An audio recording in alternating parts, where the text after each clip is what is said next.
Welcome to Master Your Money, Budgeting, Saving, and Debt-Free Living. I'm your host, Nate Tanner. On this show, we use the Triggator philosophy to help you keep your budget balanced, build your savings and investments, and knock out debt with confidence.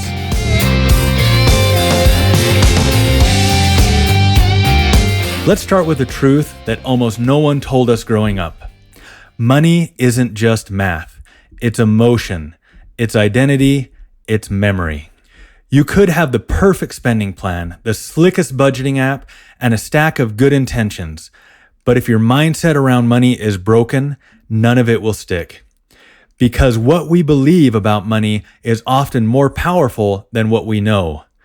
Maybe you grew up in a home where money was tight, or maybe it was never talked about, or maybe you heard things like, money doesn't grow on trees, we can't afford that, rich people are greedy, or you have to work hard for every dollar. Those ideas don't just disappear.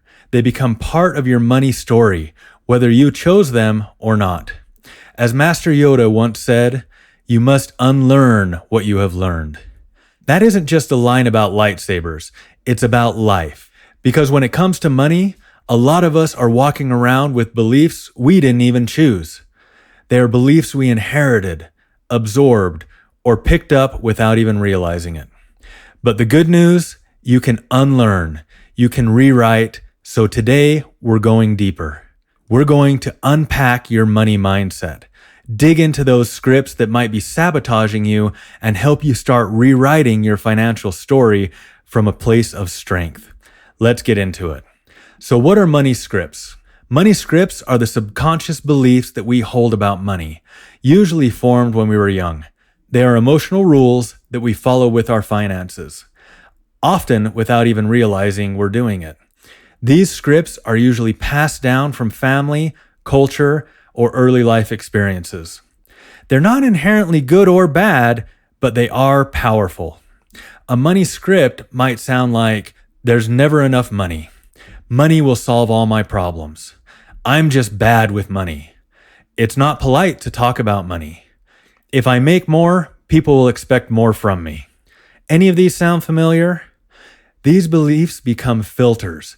They shape the way you see your bank account, your spending habits, even your self-worth. So where do they come from? Most of our money scripts are rooted in childhood experiences. Maybe your parents fought about money, so now you avoid it. Maybe you grew up paycheck to paycheck, and now you're terrified to spend even when you can afford it. Or maybe money was always handled for you, so now it seems foreign, confusing, or even shameful to manage it yourself. A quick personal story. Let me tell you about someone very close to me. We'll call him John. John grew up in a tiny town in Idaho, one of those places you've probably never heard of. His father was a farmer, his mother a school teacher. Both of his parents lived through the Great Depression, and that experience deeply shaped how they raised John, especially when it came to money. When John was still a young boy, tragedy struck. His father was killed in a farming accident. Suddenly, John and his brothers were responsible for working the farm while their mother continued to teach to help keep the family afloat. John developed an incredible work ethic, one that deserves real respect. But the way John viewed money and spending was marked by trauma and loss. He disliked spending money, even when it was for things that he genuinely needed. He'd rather go without than replace or upgrade. He became more than just frugal. John cut open toothpaste tubes to scrape every last bit. He ate burnt mashed potatoes scraped off the bottom of the pan. He mended his socks until they were more patch than sock. Even when someone gave him new clothes, like a fresh pair of socks or a shirt, he'd put them into a drawer and never wear them. The old ones, though worn out, were still good enough. For John, spending money, even on needs, felt risky. Investing was off the table. When he passed away, his wife was left with little more than a small Social Security check. John was a kind, wonderful man. I think the world of him. And when I got the chance to take him out for a simple dinner or gift him something new, it was a joy, because I knew he wouldn't do it for himself. John's story isn't rare.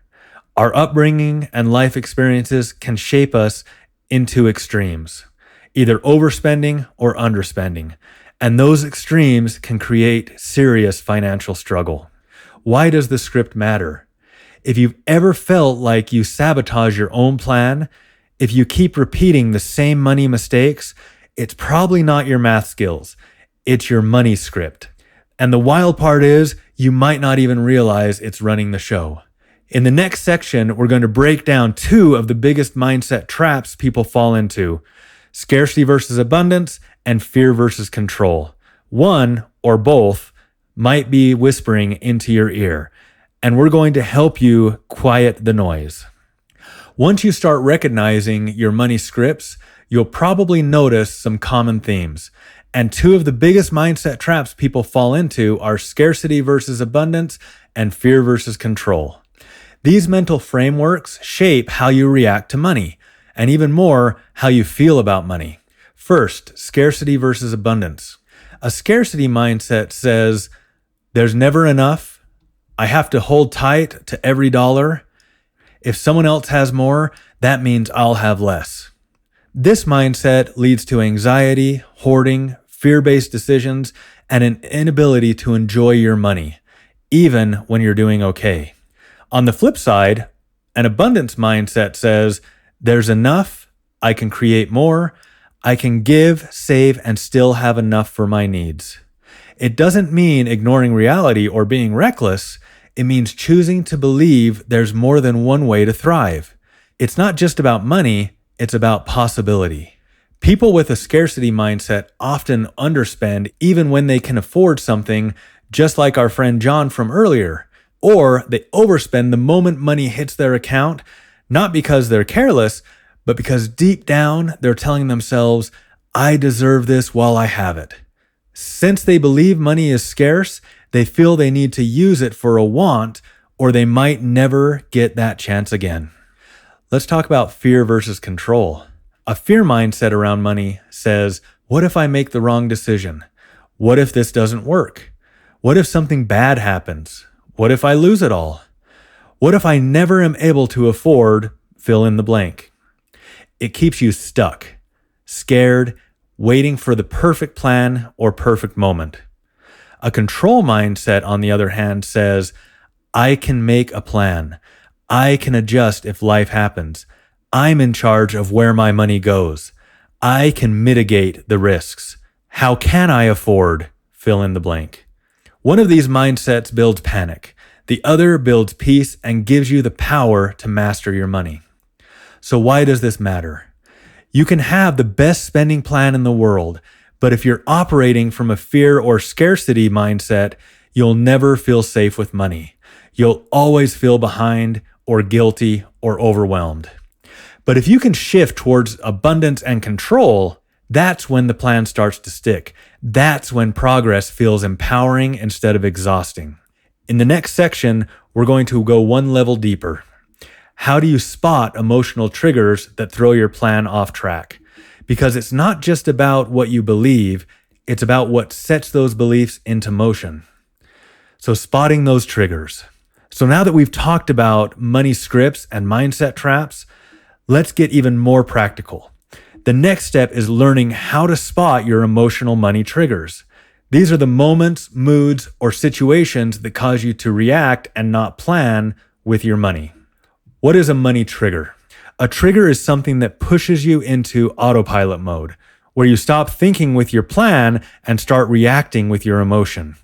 And you're not alone on this. According to a 2022 study by Capital One and the Decision Lab, 58% of Americans say emotions influence their spending, and 77% report feeling anxious about their financial situation. Some of these emotions or situations that push you away from your plan could be stress, boredom, envy, loneliness, guilt, or even a celebration. This idea of emotional triggers overriding long-term thinking isn't new. Psychologists have studied it for decades. One of the most famous experiments was the Stanford Marshmallow Test, conducted in the 1970s by psychologist Walter Mischel. In the study, kids were placed in a room with a marshmallow and told, You can eat this now or wait 15 minutes and you'll get 2 marshmallows instead. Some kids waited, some kids didn't. But the interesting part, follow-up studies years later showed that the kids who could delay gratification tended to have better outcomes in health, academics, and yes, money management. Why? Because they learned to pause, to think, to wait. And that's exactly what emotional triggers make so hard to do. When you're emotionally triggered, it's like your brain saying, eat the marshmallow, you deserve it, we'll figure out the plan later. But if you can recognize the trigger in the moment, you can make a different choice. You can delay gratification. You can stick to your plan, and eventually you get 2 marshmallows. You've felt this before. Let's say one day you open Instagram and someone just bought a new car. Suddenly, your perfectly fine ride feels like a 1992 lawnmower with a stereo. Or you get a text about happy hour after a long day at work. And even though you're trying to save, you don't want to miss out or explain why you're skipping. Or maybe your kid wants something at the store and saying no brings up guilt, so you swipe the card and just make the discomfort go away. Why do these triggers matter? Triggers bypass logic. They override your spending plan. And the worst part, you usually don't realize what happened until after you hit place order. But once you learn to spot your patterns, you gain power. You can pause, you can plan, you can pivot. You stop being a reactor and start being the author of your financial story. In the next section, we'll talk about how to actually do that, how to take the stories and beliefs you've been living under and start rewriting them. If you've made it this far, you've probably realized that your relationship with money goes deeper than just income and expenses. It's stories, it's emotions, it's the voice in your head that chimes in right before you click add to cart. The good news, you can change the story. You don't have to keep believing everything you were taught or everything you've told yourself. Let's bust a few of the most common money myths that keep people stuck and replace them with truth. Myth, the wealthy are greedy. Fact, I know rich people that are greedy. I know poor people that are greedy. I know rich people that are kind and generous. I know poor people that are kind and generous. Money doesn't make you greedy. It amplifies who you already are. If you're kind and generous now, money will only give you more ways to express that. Myth, money doesn't grow on trees. Fact, technically, U.S. currency is made of 25% linen and 75% cotton. So, money kind of does grow. Okay, that's a bad joke, but stay with me. Here's the truth. Money can grow through creativity, business, skills, investment, and trade. In 1789, the U.S. federal budget was $8.5 million, roughly $306 million today. In 2024, it's $6.75 trillion. That growth didn't come from tree bark. It came from commerce, trade, and value creation. Myth, talking about money is rude or inappropriate. Fact, talking about money with honesty and humility is one of the best things you can do. Silence breeds shame. Conversations create clarity. Want to break the generational cycles? Start having better and empowering conversations about money, especially with your family. Myth, if I had more money, I wouldn't have these problems. Fact, and this is a wild stat. According to the National Endowment for Financial Education, about 70% of lottery winners go broke within just a few years. These are people who received a huge amount of money overnight and still ended up financially worse off. Why? Because money doesn't fix mindset. If your habits, beliefs, and behaviors don't change, a bigger paycheck just leads to bigger problems. Myth, if I were better with money, I wouldn't have these problems. Fact, even the most financially savvy people make mistakes and can have money problems. The difference isn't perfection, it's resilience and willingness to keep learning. You're not behind, you're not broken, you're in progress. And that's exactly where change begins. Your beliefs about money were written by someone, maybe your parents, society, or the voice of past mistakes. But now, you hold the pen. You get to write the next chapter. Let's do a little mind shift exercise. Here's what I want you to do today. Take out a notebook or open the Notes app on your phone and answer these 3 prompts. First, one money belief I inherited is fill in the blank. Second, one money truth I want to start living by is fill in the blank. And number 3, if I were operating from abundance and confidence, I would fill in the blank. This doesn't need to be perfect. It just needs to be honest. Think of your brain like a computer. It's been programmed over time with responses, and it will always try to give you the answer that fits the code that it already has. If you tell it, I'm bad with money, your brain's response will be to pull out every reason you've ever felt that way. If you ask it, why can't I ever get ahead financially? It'll start generating a list of reasons to confirm that belief. But here's the good news. You can change the code. Rewriting your mindset is like giving your brain a software upgrade. And one of the best ways to do this is by asking better questions and making more powerful statements. Try phrases like, how can I do better with my finances? I will be debt-free. I am someone who takes control of their money. It might take a little time, but trust me, your brain will start finding answers to match your new mindset. Because once you see the story, you can start to rewrite it. And you can choose one that leads to peace, progress, and purpose. Today wasn't about numbers. It wasn't about spreadsheets or interest rates. It was about you and the beliefs that shape how you interact with money every single day. Because when you understand your money story, you stop running from it and you start rewriting it. You are not stuck, you are not your past, and you are definitely not bad with money. You're just a few mindset shifts away from major transformation, and this episode was one of them. If this episode spoke to you, if you had a moment of clarity or even a moment of, that explains a lot, I'd love to hear about it.